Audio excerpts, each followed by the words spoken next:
সুপ্রিয় দর্শক, আপনাদের সবাইকে আমন্ত্রণ জানাচ্ছি বাংলা ভিশনের জনপ্রিয় সাপ্তাহিক আয়োজন প্রবাসী মুখ অনুষ্ঠানে।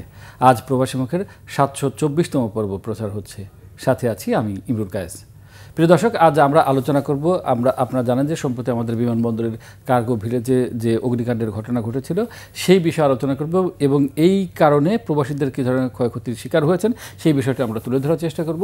আমাদের সাথে আলোচনার জন্য আজ স্টুডিওতে দুজন অতিথিকে আমরা আমন্ত্রণ জানিয়েছি। আমি তাদেরকে আপনাদের সাথে পরিচয় করে দিচ্ছি। আমাদের সর্ববামে আছেন নাফিস ইমতিয়াজ উদ্দিন, এভিয়েশন বিশেষজ্ঞ। আপনাকে স্বাগত জানাচ্ছি। এবং আমার বামে রয়েছেন আলামিন নয়ন, অভিবাসন বিশ্লেষক। Thank you. আপনাকে স্টুডিওতে স্বাগত জানাচ্ছি। প্রথমে নাফিস ইমতিয়াজ উদ্দিন, আপনাদের কাছে জানতে চাইব আসলে এটা কি জানা গেল যে আসলে কীভাবে আগুনের ঘটনাটি ঘটেছিল বা এরকম একটি স্পর্শকাতর জায়গায় কীভাবে অগ্নিকাণ্ডটি হলো?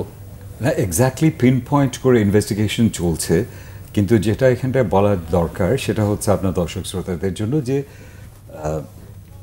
পুরো সিকোয়েন্স অফ ইভেন্টস এটা শুরু হয়েছে কুরিয়ার ইম্পোর্ট যে অংশটা ইম্পোর্ট কার্গো টার্মিনালে, সেখান থেকে কুরিয়ার ইম্পোর্টের যে সেকশনটা, এই সেকশনটা এখানকার কুরিয়ার যে মেজর কুরিয়ার সার্ভিস যাদের ওদের দখলে, বা ওরা ওখানে ওটার ভেতরে প্রায় খাঁচার মতো 14টা ওদের নিজেদের মেজর কুরিয়ার্স যারা তাদের অফিসেস করেছে, ওদের নিয়ন্ত্রণে ওটা। শুধু মালামাল যেগুলো ইম্পোর্ট হচ্ছে, কুরিয়াররা ইম্পোর্ট করছে, ওটার জন্য আলাদা কন্টেইনার থাকে কুরিয়ারদের। ওই কন্টেইনারে করে নিয়ে আসা হয়, এনে ওখানটায় ওটাকে ওদের কাছে হ্যান্ড ওভার করা হয়। ওরাই ওখানটায় ওগুলোকে কাস্টমস করে ওরা ভেতরে নিয়ে যায়।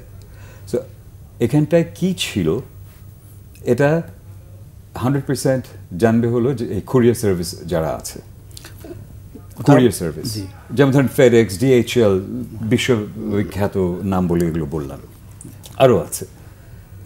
ওইখানে থেকে যখন ওখানে আগুনের সূত্রপাত, যে কোনো আগুন ফাইট করতে গেলে জানতে হবে যে কিসে আগুন লেগেছে, কারণ এক একটা আগুন এক এক রকম, এক একভাবে আপনার এটা নেভাতে হয়।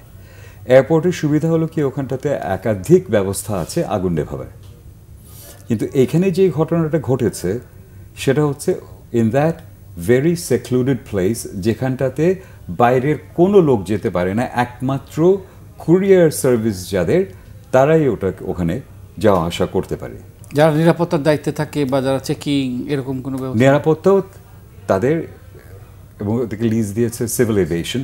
সিভিল এভিয়েশনের ওভারঅল একটা দায়িত্ব তো আছে। কিন্তু যখন ওইখানটাতে আগুন লেগেছে, ওইটার ফার্স্ট থিং হলো যে কিসে আগুন লেগেছে। সেকেন্ড, এটা কারা জানবে? যারা ইম্পোর্ট করেছে, এবং একমাত্র কুরিয়াররাই জানে, কারণ আমি বললাম যে আলাদা কন্টেইনারে করে ওদের জিনিসগুলো আসে, ওরাই ওটা হাতে নিয়ে তারা কাস্টমস করে ওটা ভেতরে ঢোকায়। সো কুরিয়াররা ছাড়া আর কেউ জানবে না।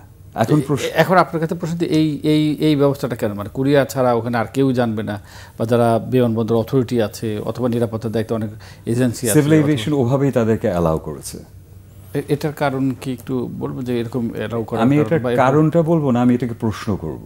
জি, যে যখন এই জিনিসটা তাদেরকে দেয়া হলো, তাহলে এটা যেন সেফ হয়, এই যেহেতু তারা ছাড়া আর কেউ এটার ভেতরে ঢুকতে পারে না, এটা সেফটি এনশিওর করাটা কুরিয়ারদের দায়িত্ব ছিল। তারা কিন্তু অ্যাট্রোশিয়াস চার্জেস রাখে। একটা ওয়ান পিস অফ পেপার পাঠাতেও আপনার মিনিমাম 1800 টাকা চলে যায়। হ্যাঁ, এই ধরনের চার্জেস রেখে তারপরে তারা এখানটায় এটার সেফটি, সিকিউরিটি, ফায়ার হ্যাজার্ড সমস্ত কিছু, এমনও যদি বলা হয় যে ইলেকট্রিক্যাল সিস্টেমসে গণ্ডগোল ছিল, সেটাও যেহেতু আর কেউ ঢুকতে পারছে না, ওইটাও এই কুরিয়ার সার্ভিস যে তাদেরই এটা নিশ্চিত করা দরকার ছিল। আচ্ছা, আলামিন রহমান, আপনি তো শুনলেন যে কীভাবে আগুনের সূত্রপাত হয়েছিল এবং আগুনটি বেশ অনেক সময় ধরে জ্বলেছে। তো আপনার কাছে আমি জানতে চাইব যে প্রবাসীরা আসলে এখানে কি ধরনের ক্ষয়ক্ষতির শিকার হয়েছে বা হতে পারে, বা আমরা তো জানি যে অনেকেই, যেমন অনেক প্রবাসী আছেন তারা ছোটোখাটো ব্যবসায়ীদের সাথে তারা ব্যবসা করেন, এখান থেকে জিনিসপত্র পাঠান, তারা খালাস করে আবার ওইখানে সাপ্লাই করেন বা ওইখানে বিক্রি করেন। যেমন সৌদি আরবের কথা জানেন, আমার পরিচিতই আছে, ওরা এখানে অর্ডার দিলে ছোটো যারা ব্যবসায়ী আছে তারা গার্মেন্টস কিছু প্রোডাক্ট পাঠায়। তো এই ধরনের আসলে মানে কি কি ক্ষয়ক্ষতি বা কেমন? দেখেন, আমরা যতটুকু জেনেছি বিভিন্ন গণমাধ্যম বা সিভিল এভিয়েশন অথরিটির মাধ্যমে যে ক্ষয়ক্ষতির পরিমাণ কিন্তু অনেক। আমরা সেই প্রশ্ন, আমরা প্রবাসীদের, এখন প্রবাসীদের এই ক্ষয়ক্ষতির মধ্যে কিন্তু প্রবাসীদের অংশও কিন্তু আছে বা কিছু আছে। যদি বলি যে অনেক প্রবাসী, আপনি যেটা বলছিলেন যে অনেক প্রবাসী আছে যারা বিভিন্ন মালামাল পাঠায়, তারা আসতে পারে না, তখন কুরিয়ারের মাধ্যমেই পাঠায় এবং বা কার্গোর মাধ্যমে পাঠাচ্ছে। এবং কিছু আপনারা জানেন যে আমাদের অনেক প্রবাসী আছে যারা কিন্তু বিভিন্ন ব্যবসার সঙ্গে জড়িত, বিভিন্ন দেশে, ইউরোপে যদি বলি, মিডল ইস্টে বা বিভিন্ন দেশে আছে। তারা কিন্তু তাদের ওই যে অল্প পুঁজিটাকে কাজে লাগিয়ে কিন্তু তারাই করছে। এখন এইটা যে প্রবাসীদের কতগুলো আছে সেটা কিন্তু এখনও আমরা ওইভাবে জানতে পারি না যে তাদের আসলে কি কি মালামাল ছিল বা কি পরিমাণ আর্থিক ক্ষতি তারা হয়েছে। কিন্তু এইটা বলবো যে এই ক্ষতি শুধু ব্যবসায়ীদের পাশাপাশি আমাদের প্রবাসীদের বিষয়টিও কিন্তু আমাদের বিবেচনায় আনতে হবে। কারণ যদি একজন প্রবাসী ধরেন যে এখানে তার সমস্ত কিছু পাঠালো, আবার আছে কিছু যে যারা একেবারে মানে কাজ শেষ করে, সে প্রবাস জীবন শেষ করে দেশে ফিরবে, তখন ওর কিন্তু গুরুত্বপূর্ণ মালামালগুলো কিন্তু তখন কার্গোর মাধ্যমে পাঠিয়ে দেয় আগে। কারণ আপনি জানেন যে মানে বাণিজ্যিক ফ্লাইটে করে অতগুলো ওইভাবে একটা রেস্ট্রিকশন আছে। হ্যাঁ জি, সেই জন্যই আছে। তো এই জায়গাটাই বলবো যে সেক্ষেত্রে আমাদেরকে বিবেচনা আনতে হবে যে কাদের মালামাল ছিল, তাদের যদি কোনো প্রিভিয়াস ডকুমেন্ট থাকে তাহলে সেটা অনুযায়ী রাষ্ট্রকে বা আমাদের সরকার সে ব্যবস্থা নেবে যে তাদেরকে কিভাবে এই সহযোগিতাটা করা যায়। কারণ দেখেন, প্রবাসী যে মালটা পাঠাচ্ছে তার কিন্তু ওইভাবে আমি ইন্স্যুরেন্স থেকে কিভাবে ক্লেম করবে, সে ওদের কতটুকু রিকভারি পাবে সেটা কিন্তু নির্দিষ্ট করা আছে ছোট, হ্যাঁ যেহেতু অল্প মাল, ছোট ইন্স্যুরেন্স করা আছে কিনা।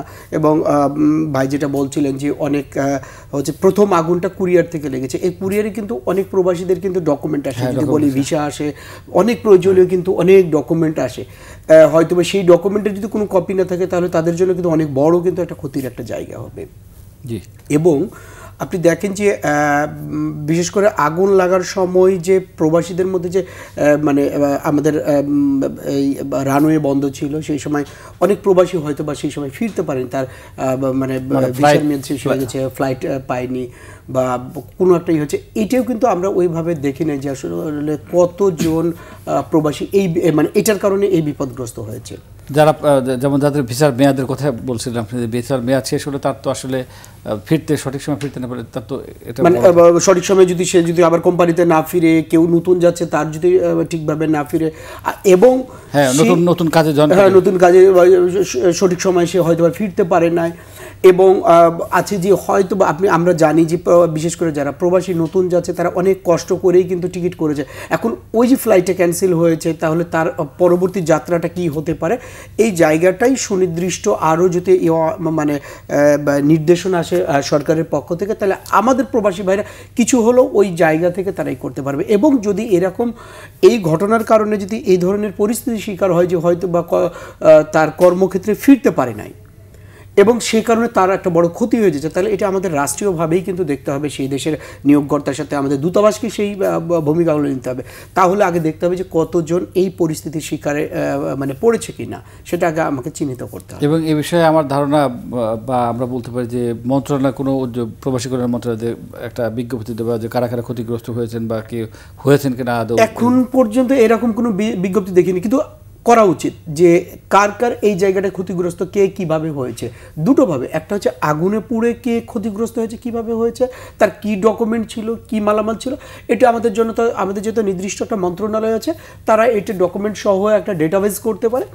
এবং এই যে মানে 7-8 ঘন্টা যে আমাদের বিমান বন্ধ ছিল, এইটার ইফেক্ট কারো উপর পড়েছে কিনা বা এইটাতে তার যাত্রায় কোনো সমস্যা হয়েছে কিনা, এটা আমাদের ইফেক্টের বিষয়ে আমি আসবো। আমি একটু মিস্টার নাফিস আপনার কাছে জানতে চাচ্ছি যে আপনি বলছিলেন যে ওই যে জায়গাটা আগুনের সূত্রপাত সেখানে শুধু কুরিয়ারের লোকজনই ছিল বা তাদেরই প্রবেশাধিকার আছে, অন্য কেউ যায় না। এখন তাহলে তো দেখা যাচ্ছে যে সেখানে তাদের কিছুটা গাফিলতি রয়েছে, যারা কুরিয়ারের যারা ছিলেন তারাই হয়তো জানান যে আগুনটা কীভাবে লেগেছে। তো তারা কি কোনো রেসপন্সিবিলিটি অর্থাৎ জবাবদিহিতার আওতায় আসবে না? আসা তো উচিত। এখানটাতে ওই যে বললাম যে পিন পয়েন্ট করতে হবে, তদন্ত চলছে, পিন পয়েন্ট করতে হবে। আমি খালি বললাম প্রসেসটা এই, তাহলে উই নো যে কাকে জিজ্ঞেস করতে হবে। আর ভ্যালিউ কি হয়েছে না হয়েছে এটা খুব ভালো একটা হচ্ছে, আপনার ইন্ডিকেটর হচ্ছে ইনস্যুরেড ভ্যালিউটা কি। ইন্স্যুরেন্স ছাড়া কোনো কিছু এখানটায় ইম্পোর্ট করা যায় না, কুরিয়ারদেরও। হ্যাঁ, মানে একদম মিনিমাম ডিক্লেয়ার হতে হয়, ইনস্যুরেড ভ্যালু হতে হয় $100, ওই এক পাতা কাগজ হলেও তাই। আচ্ছা, সো এটা this is a very good way to go, যে আসলে কত টাকার জিনিস নষ্ট হয়েছে, হ্যাঁ, ইম্পোর্ট কার্গোতে।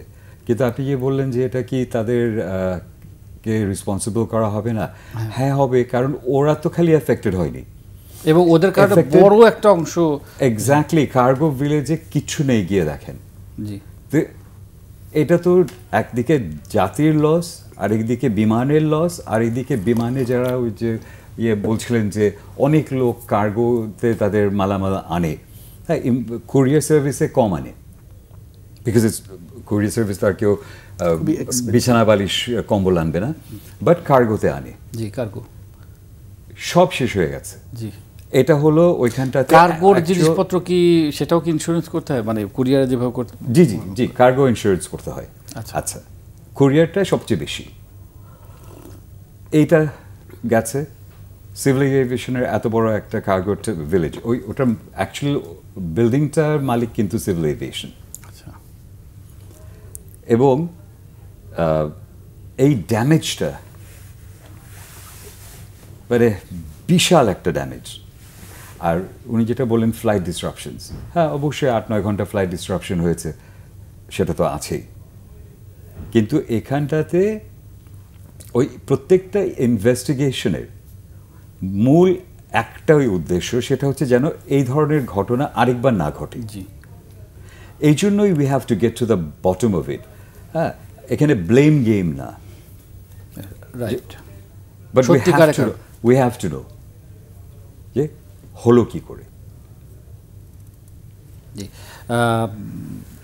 আলামিন, আপনি বলছিলেন যে মানে আফটার ইফেক্টের কথা বলছিলেন, যেমন ফ্লাইট মিসের আফটার ইফেক্ট। আমরা তো দেখেছি এর আগে যে কোনো ছল ছোটই হোক, যারা এয়ারলাইন্স পরিচালনা করেন তারা এয়ারফেয়ার বাড়িয়ে দেন, এবং সেটার প্রথম ধাক্কাটাই কিন্তু আমাদের যারা প্রবাসী রয়েছেন বা প্রবাসী শ্রমিকরা বা প্রতিদিন যারা যাওয়া আসা করেন অভিবাসীরা, তাদের উপরই পড়ে।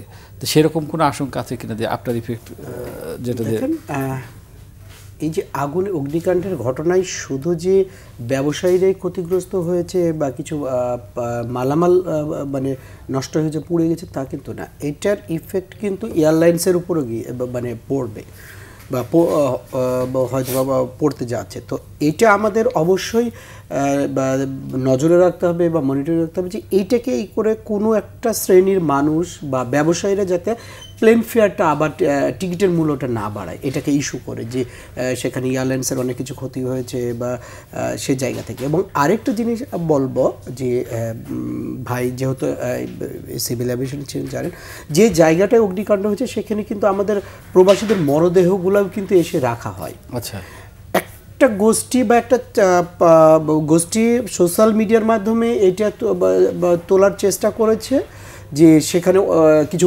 মরদেহ ছিল যেগুলো পুড়ে গেছে বা এটা ঘটেছে, এটা স্পর্শকাতর কিন্তু এই মানে কথাটা। কিন্তু দেখেন আমাদের প্রবাসী মন্ত্রণালয় থেকে এরকম কোনো স্টেটমেন্ট কিন্তু এখনো অফিসিয়ালি আসেনি যে না ওখানে কোনো ওই মুহূর্তে কোনো ডেড বডি ছিল না। আচ্ছা, হয়তো বা বেসরকারিভাবে অনেকেই বলার চেষ্টা করেছে এবং সোশ্যাল মিডিয়ার মাধ্যমে বা বিভিন্ন নিউজ চ্যানেলের মাধ্যমে তুলে ধরেছে যে না ওই মুহূর্তে ছিল না। কিন্তু এটা কিন্তু করার ছিল আমাদের প্রবাসী মন্ত্রণালয়ের, যে উনি একটা স্টেটমেন্ট দিত, যেহেতু সোশ্যাল মিডিয়াতে আসছিল, মানে এইটা হয়তো বা হতে পারে যে একটা গোষ্ঠী বা একটা কিছু অসাধু ব্যক্তিরা এটাকে করে দেশে বিশৃঙ্খলা সৃষ্টি করার চেষ্টা করতো। সেটাকে প্রতিহত করার জন্য কিন্তু আমার রাষ্ট্রকে কিন্তু আমার মন্ত্রণালয়কে কিন্তু সেই উদ্যোগটা নিতে হতো, কিন্তু আমরা কিন্তু সেটা দেখি না যে মানে এই ক্ষেত্রে। তো আমি বলবো যে আমাদের প্রবাসীদের ক্ষেত্রে যেহেতু আমাদের আলাদা একটা মন্ত্রণালয় আছে, এই মন্ত্রণালয়ে এই ঘটনায়, অগ্নিকাণ্ডের ঘটনায় কি ধরনের ক্ষতি হয়েছে এবং এইটা আগামীতে কোনো আমার প্রবাসীর ওপরে কোনো ইফেক্ট পড়বে কি না, এটা কিন্তু এখন থেকে কিন্তু মনিটরিং করা এবং এইটার একটা মেকানিজম তৈরি করা, যেটা যাতে এই ইফেক্টটা কোনোভাবেই আমার প্রবাসীর উপরে, কর্মীদের উপরে না যায়। সেটা বিমান ভাড়া হোক, এটার জন্য কেউ ক্ষতিগ্রস্ত হোক, সেই জায়গাটা কি করতে হবে। এবং যদি কোনো কর্মীর, বললাম যে যদি তার সম্পূর্ণ উপার্জিত অর্থ যদি কোনো কার্গোর মাধ্যমে পাঠিয়ে থাকে, এরকম তার কাছে যদি এভিডেন্স থাকে, সেগুলো মানে সংগ্রহ করা এবং এইটা নিয়ে সিভিল অ্যাভিয়েশনের সাথে হচ্ছে যে প্রবাসী মন্ত্রণালয় এবং হচ্ছে যে বিমান ও পর্যটন মন্ত্রণালয়ের আলোচনা হতে পারে যে তাদেরকে কিভাবে এই জায়গাটা মানে সাপোর্ট দেওয়া যায় বা ক্ষতিপূরণের ব্যবস্থা করা যায়, সেই জায়গাটাকে আমাদের দেখতে হবে। এটা কারণ বললেন যে যেখানে আগুনের সূত্রপাত, কিন্তু আমার কথা হচ্ছে যে এরকম একটি স্পর্শকাতর জায়গায় এই আমাদের এই প্রিপারেশন কেন থাকে না যে এখানে আগুনটা লাগার সাথে সাথে আমরা যাতে নেভাতে পারি বা নিয়ন্ত্রণ করতে পারি। আমরা দেখলাম যে দীর্ঘ একটা সময় সেই আগুন নিয়ন্ত্রণের জন্য লাগলো। তাহলে কি আমাদের প্রস্তুতির ঘাটতি বা আমাদের বিমানের বা এয়ারপোর্ট অথরিটির মানে ওইরকম কোনো প্রস্তুতি, বড় ধরনের প্রস্তুতির ঘাটতি আছে কিনা? এখানটাতে আসলে অ্যাভেলেবল ছিল, কিন্তু আমি মিডিয়া রিপোর্টস, লাইভ রিপোর্টিং তো চলছেই, সেগুলোর থেকে যা জেনেছি যে তাদেরকে অপেক্ষা করতে হয়েছে যে তারা গেট খোলা হবে, গেটের ভিতরে যাবে, পারমিশন আসবে, হ্যাঁ পারমিশন আসতে সময় লাগছে, আসলে ঢুকবে, এই জিনিসগুলো। কারণ এয়ারপোর্টে এমনিতেই একটু ডেজিগনেটেড জায়গাগুলোতে আপনার ফায়ার ফাইটিংয়ের জন্য ওই ওয়াটার হাইড্রেন্টগুলো আছে।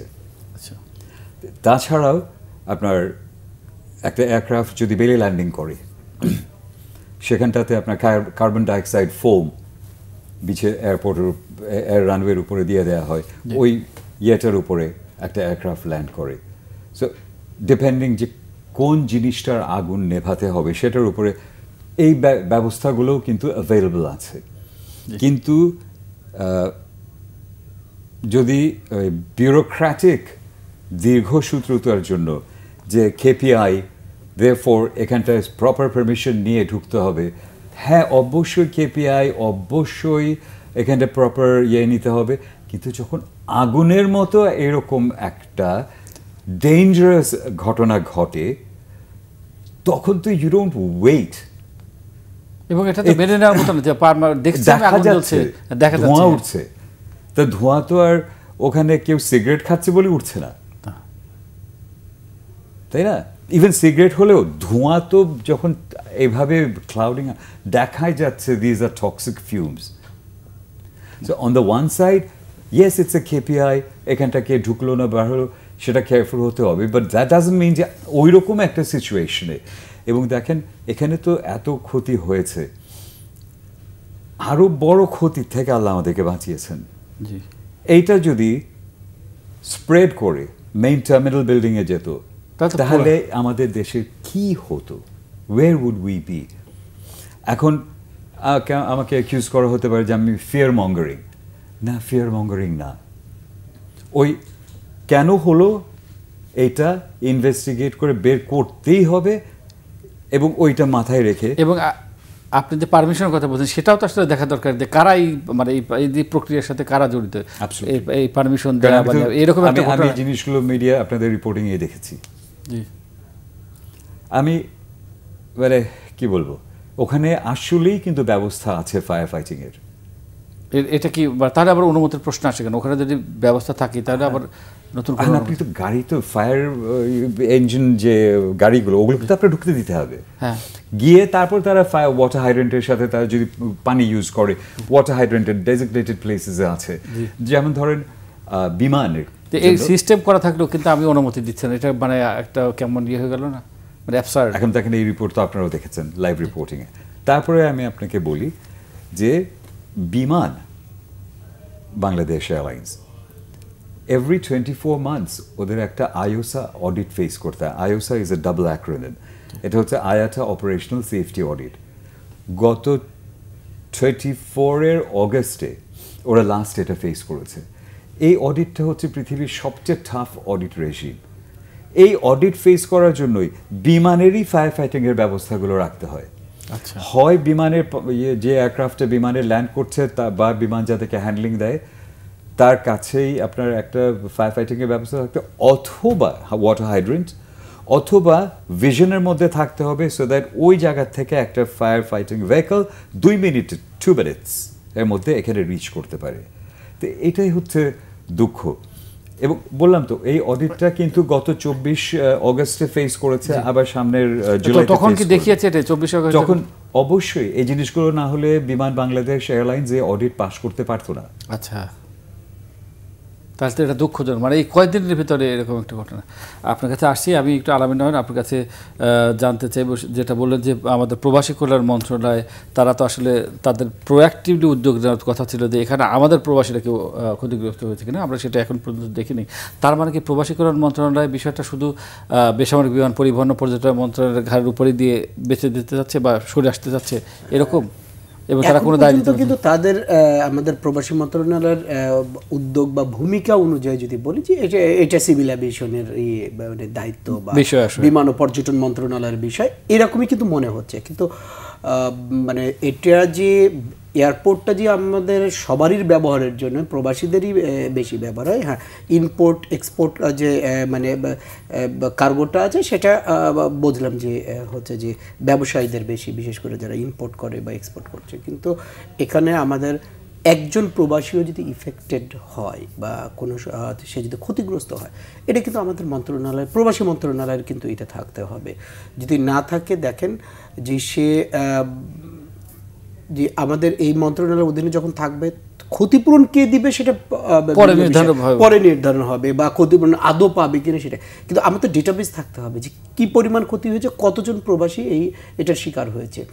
তো এই জায়গাটাকে আমাদের এখনো সময় আছে। আমাদের মন্ত্রণালয় একটা বিজ্ঞপ্তির মাধ্যমে, গণবিজ্ঞপ্তির মাধ্যমে, বিভিন্নভাবে মিডিয়ার মাধ্যমে এটা তুলে ধরতে পারে যে এই অগ্নিকাণ্ডে যে সকল প্রবাসী ভাইয়েরা নানাভাবে ক্ষতিগ্রস্ত হচ্ছে, নির্দিষ্ট একটা হটলাইন থাকতে পারে, কমপ্লেন মেকানিজম থাকতে পারে, যেটার মাধ্যমে তারা তাদের এটা জানাবে। এরপরে তো তখন আসবে যে সেটা সমাধানের পথ খুঁজতে হবে, কিন্তু আদৌ কতজন হয়েছে সেটা তো আমাকে বের করতে হবে। তো আমি আশা করব যে হয়তো বা আপনাদের এই অনুষ্ঠানের মানে পরে হলেও, মানে এখনও আশা করি যে সরকার বা আমাদের মন্ত্রণালয় এই ধরনের একটা উদ্যোগ নেবে। আর যদি বলি যে মনিটরিং রাখতে হবে যে আমার এইটার সবচেয়ে বড় ক্ষতিতে, বিশেষ করে যারা এয়ারলাইন্স ব্যবহার করে যাওয়ার পরিকল্পনায় ছিল, ফেরাটা হয়তো বা তার একদিন পরে ফিরলেও সমস্যা নাই, কিন্তু যারা যাওয়ার ক্ষেত্রে কোনো আমরা অনেক সময় দেখি যে মানে সড়কে যানজটের কারণে অনেক প্রবাসী ঠিকঠাক ফ্লাইট ধরতে পারে না। এটা কিন্তু ওই প্রবাসীর কিন্তু আসলে আমরা অনেক সময় দোষারোপ করি যে মানে সে তো টাইম নিয়ে আসবে, হয়তো বা সে টাইম নিয়ে আসে, কিন্তু সড়কে কোনো একটা আন্দোলন, কোনো একটা দুর্ঘটনার কারণে ওই যে হঠাৎ করে হয়ে গেল, উনি কিন্তু টাইম নিয়ে আসে। আমি যেহেতু এয়ারপোর্ট এরিয়ায় থাকি বা মানে বিমানবন্দরে যেহেতু কাজ করি, অনেক প্রবাসীকে দেখেছি যে ব্যাগটা মাথায় করে দৌড়িয়ে এসে যাচ্ছে, সে গাড়িটা অনেক দূরে, প্রায় 6-7 কিলোমিটার দূরে ছেড়ে চলে মাথায় করে কিন্তু দৌড়িয়ে আসে। অনেককে আবার দেখেছি যে ব্যাগটা তার যে মানে প্রয়োজনীয় জিনিসপত্র ছিল সেটা ফেলে বা আত্মীয়স্বজনের কাছে দিয়ে শুধুমাত্র সে পাসপোর্ট আর টিকিট নিয়ে দৌড়িয়ে আসে, কারণ ওই জিনিসটা নিয়ে সে টাইম মতো পৌঁছতে পারবে না। তাহলে এগুলোর অল্টারনেটিভ, এগুলো কিন্তু একটাকে দুটো বিষয়, একটা দেশ হচ্ছে সে আর্থিকভাবে ক্ষতি তো হলো, আর একটা হচ্ছে মানসিক ক্ষতির মধ্যে পড়বে। এই যে আমার যদি ধরেন যে এই অগ্নিকাণ্ডে কোনো প্রবাসীর যদি কোনো কিছু ক্ষতি হয়ে থাকে, তারা কিন্তু মানসিকভাবে কিন্তু ক্ষতিগ্রস্ত, তাহলে তার মানসিক জায়গাটাকে দেখতে হলে তো আমার তো সেই জায়গাটা করতে হবে যে কারা কারা এটা ক্ষতি হয়েছে। যদি না করি, তার পাশে যদি না দাঁড়াই, তার পাশে যদি আমরা যদি না দাঁড়াই, আমরা যদি তাকে যদি আশ্বস্ত না করি যে হ্যাঁ এটার একটা ব্যবস্থা হবে, তাহলে আমরা কিন্তু মানে এখনো বুঝতেছি না তাদের মধ্যে কি অবস্থানটা আছে। জি, নাফিস, মিস্টার নাফিস, আপনার কাছে জানতে চাইব যে যখন আগুনটি লাগে তার আগেই কিন্তু একটা সতর্কতা ছিল, আপনার নজরে এসছে কিনা যে 7 দিন বা 10 দিনের মধ্যে বাংলাদেশি বিমানবন্দরগুলোতে কোনো ধরনের কোনো নাশকতা করতে পারে, অথবা মানে আইটি হ্যাকিং হতে পারে, এরকম কিন্তু একটা সতর্কতা ছিল এবং আমাদের বিমানের পক্ষ থেকেই কিন্তু সেটা জারি করা হয়েছিল। তারপরেও যে সতর্কতা জারি করার সেই সতর্কতার মধ্যে এরকম একটা ঘটনা ঘটে গেল, তাহলে আমাদের মনিটরিং কোথায়, নজরদারি কোথায়? সতর্কতার মধ্যেও এই ফায়ার যেহেতু, এবং আমি ডিসক্লেমার দিয়ে বলছি জি, যে আমি তো আর জানি না যে এক্স্যাক্টলি কোন জায়গাটা থেকে এটা লেগেছে, কিন্তু ওটার ভেতরে আমার লাস্ট ওই কার্গো ভিলেজের ভেতরে যে ভিজিটে দ্য ইলেকট্রিক্যাল সিস্টেমস, ওটার ভেতরে যদি মানে ফায়ারের আগে যদি একেবারে ডিলাপিডেটেড কন্ডিশন, আচ্ছা, একদম বাজে অবস্থা, ওই জিনিসগুলো আপনি স্যাবোটাজ বলেন, আমাদেরকে ক্ষতি করার চেষ্টা করার ইয়ে বলেন, এগুলো ছাড়াও ওই ধরনের যে ডিলাপিডেটেড কন্ডিশন, তো সেখানটাতে আমি বলতে পারি যে ইট ওয়াজন্ট আ কোয়েশ্চেন অফ আগুন এখান থেকে কোনো একটা ইলেকট্রিক্যাল ফায়ার হবে কিনা, স্পার্ক হবে কিনা। হ্যাঁ, আমি আবারও বলছি, আমি জানি না স্পার্ক থেকে হয়েছে কিনা, কেউ জানে না, অন্তত আমি তো জানি না। কিন্তু ওই জিনিসগুলো আমি লাস্ট যখন যে অবস্থায় দেখেছি, ওইটার মধ্যে ইট ওয়াজন্ট যে এটা হবে কিনা, ইট ওয়াজ জাস্ট কখন হবে। আচ্ছা, তার মানে কি আগে থেকেই আমাদের ওই এই অবস্থাতে, এই অবস্থা আপনি যেমন ধরেন গাউসিয়া মার্কেট, চাঁদনি চক, এসব জায়গায় যেরকম দেখেন, মানে ভয়াবহ ব্যাপার যে কোনো সময় একটা ইলেকট্রিক্যাল স্পার্ক হতে পারে। রাইট, হ্যাঁ, তারপরেও আমি কিন্তু বলছি যে আমি আই এম নট সেইং যে হ্যাঁ এটা ইলেকট্রিক্যাল স্পার্কের থেকে হয়েছে। আমাকে তো আগে ওয়েল প্রিপেয়ার থাকতে হবে যে এরকম। আপনার প্রশ্ন যে সব রকমের ইন্টেলিজেন্সের থেকে বেস করেই নিশ্চয়ই এই ওয়ার্নিংটা দেওয়া হয়েছে, সাবধান থাকুক, কিছু একটা চেষ্টা হতে পারে। কিন্তু যখন এই রকম অবস্থা আপনার ইনফ্রাস্ট্রাকচারের ভিতরে বিরাজ করছে, কত আর সাবধান থাকবে? ফায়ার ফাইটাররা তো আর ওখানটায় গিয়ে যে রাত্রেবেলা কিছু ফায়ার ফাইটার প্রত্যেকটা ইয়ের ভেতরেই থাকবে, এরকম তো আর হবে না, তাই না? আর যেটা বলছিলেন যে প্রবাসীদের যে এটা, এখানটাতে একটুখানি গুড নিউজ, যেহেতু আপনাদের চ্যানেল এত পপুলার, এত মানুষ দেখেন, এয়ারলাইনের প্র্যাকটিসই হচ্ছে একটা হলো যে এই ধরনের 7-8 ঘন্টা 5-7 ঘন্টা ফ্লাইট ডিসরাপশন, এটা কিন্তু হতেই পারে, জি, ওয়েদারের কারণে অনেক সময় হয়। আচ্ছা, ইন সাচ কেস এয়ারক্রাফট যখন ম্যাল ফাংশন করে সে সময় হয়, মেইনটেনেন্সের কারণে হয় ম্যাল ফাংশন, ডিলে। এয়ারলাইন প্র্যাকটিসটাই হচ্ছে এটা না একটা খুব রেজিলিয়েন্ট একটা ইন্ডাস্ট্রি, যত রকমের ঝড় ঝাপটা প্রবলেম আসে না কেন, খুব তাড়াতাড়ি বাউন্স ব্যাক করে। সো 5 ঘন্টা 7 ঘন্টা 8 ঘন্টার ডিলেইস, তাই না? দেখবেন যে নেক্সট 8 ঘন্টার মধ্যেই কিন্তু, বা 10 ঘন্টা ম্যাক্স 12 ঘন্টার মধ্যেই কিন্তু ম্যানেজ করে নেয় যার যেখানে যাওয়ার। আর অ্যাটলিস্ট আমি বিমানে থাকতে যেটা করতাম, যে কার এই নেক্সট ফ্লাইটের সিট বুকিং আছে সেটা দেখবে না, দেখবে যে কার ভিসা জরুরি, হ্যাঁ, এক্সপায়ার করতে যাচ্ছে। আচ্ছা, এন্ট্রি এক্সিট একদম ফিক্সড থাকে। অ্যান্ড আমাদের দেশে যারা আছেন উনি আমার চেয়ে অনেক ভালো জানেন, ওরা করে কি এসে একদম শেষ দিন পর্যন্ত থাকতে চায় বাবা মা ভাই বোন ফ্যামিলির কাছে, এবং শেষ দিনেই তারা যান।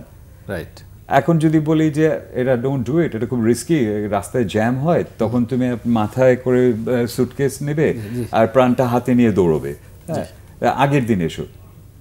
এদের আরো অর্থনৈতিক অবস্থা কি? ঢাকা শহরে কি ওরা এসে আগের দিন হোটেলে এতগুলো টাকা দিয়ে থাকা, এটাও তো। আর আমাদের সোসাইটিতে এরকম একজন যদি প্রবাসী যান, তাকে সি অফ করতে আরো 5-7 জন যান। সব আমরা শেষের দিকে চলে এসেছি। আমি একটু আলামিনের কাছে জাস্ট একদম 30 সেকেন্ডে শুনতে চাই, আমাদের প্রবাসীদের অনেকেই কিন্তু, বা যারা অভিবাসী, তারা ফায়ার ফাইটার হিসেবে কাজ করে, তাদের এক্সপার্টিজ আমরা এই সমস্ত ক্ষেত্রে কাজে লাগাতে পারি কিনা, অথবা তারা দেশে ফেরার পর তাদেরকে আমরা ফায়ার ফাইটার হিসেবে কাজে লাগাতে পারি কিনা? দেখেন, উন্নত দেশগুলো নেই বা বিভিন্ন দেশে আমাদের প্রবাসী ভাইরা মানে এই ফায়ার ফাইটার হিসাবেও কাজ করছে। তো ওরা যখন দেশে ফিরে আসে, একেবারেই যখন দেশে ফিরে আসে, তাদের অভিজ্ঞতাগুলো, কারণ তারা যেই কাজটা করে সেটা হচ্ছে আধুনিক দেশে একটা কিভাবে ফায়ার ফাইট পরিচালনা করতে, সেটা তাদের যদি আমরা অভিজ্ঞতাগুলোকে কাজে লাগাই, তাহলে সেটা দিয়ে কিন্তু আমাদের দেশে কিন্তু অনেকটা মানে এই সমস্যার সমাধান করা সম্ভব। কিন্তু প্রশ্ন হচ্ছে যে আমাদের কাছে কোনো কি এরকম ডেটা আছে কি না, যে যারা এই ফায়ার ফাইটিংয়ে কাজ করেছে। এটা অবশ্যই যদি আমরা আমাদের প্রবাসী কল্যাণ মন্ত্রণালয়, স্পেসিফিক কেন প্রবাসী বলছি, যে যদি দায়িত্ব প্রবাসী কল্যাণ মন্ত্রণালয়, তারা যদি এইরকম কোনো ট্রেড ওয়াইজ যদি দক্ষ কর্মী যারা একেবারেই চলে আসছে তাদের যদি ডেটাবেস করতে পারে বিভিন্ন সেক্টরে, ইলেকট্রিশিয়ান থেকে আরম্ভ করে ফায়ার ফাইটার থেকে আরম্ভ করে, এবং পরবর্তীতে তাদের স্কিলটাকে যদি বাংলাদেশে কাজে লাগানো যায়, সেটা হতে পারে চুক্তিভিত্তিক হতে পারে, সেটা রাষ্ট্রীয় মেকানিজম একটা তৈরি হবে যে কীভাবে তাদের স্কিলটাকে কাজে লাগানো যাবে, ট্রেনার হতে পারে, তাহলে মনে হয় যে এই শুধুমাত্র এই মানে অগ্নি নিরাপদ না, আরও বিভিন্ন সেক্টরে কিন্তু আমরা ভালো কিছু করতে পারবো। জি, ধন্যবাদ আল-আমিন নয়ন এবং নাফিস ইমতিয়াজ, দুজনকে অসংখ্য ধন্যবাদ চমৎকার আলোচনার জন্য। প্রিয় দর্শক, আমাদের দুজন অতিথি অত্যন্ত চমৎকার আলোচনা করেছেন। আমাদের এই যে আমাদের ঢাকা আন্তর্জাতিক বিমানবন্দর হযরত শাহজালাল আন্তর্জাতিক বিমানবন্দরে যে অগ্নিকাণ্ডের ঘটনা ঘটেছে, সেই অগ্নিকাণ্ডের ঘটনায় কী ধরনের ক্ষতি হয়েছে এবং আমাদের প্রবাসীরা কী ধরনের ক্ষতিগ্রস্ত হয়েছে, সেই বিষয়ে আমাদের বিশেষজ্ঞরা বললেন যে প্রবাসী কল্যাণ মন্ত্রণালয় অবশ্যই এগিয়ে আসা উচিত এবং এখানে একটা অ্যাসেসমেন্ট করা উচিত যে কারা কারা ক্ষতিগ্রস্ত হয়েছেন সত্যিকার অর্থে, তাদের সেই ক্ষতিটি পুষিয়ে দেওয়ার জন্য কী করা যায় সেই ব্যবস্থাটি করবেন। সেই আশা এবং প্রত্যাশা রেখে আমাদের অনুষ্ঠানটি আজ এখানেই শেষ করছি। সবাই ভালো থাকুন, সুস্থ থাকুন, আল্লাহ হাফেজ।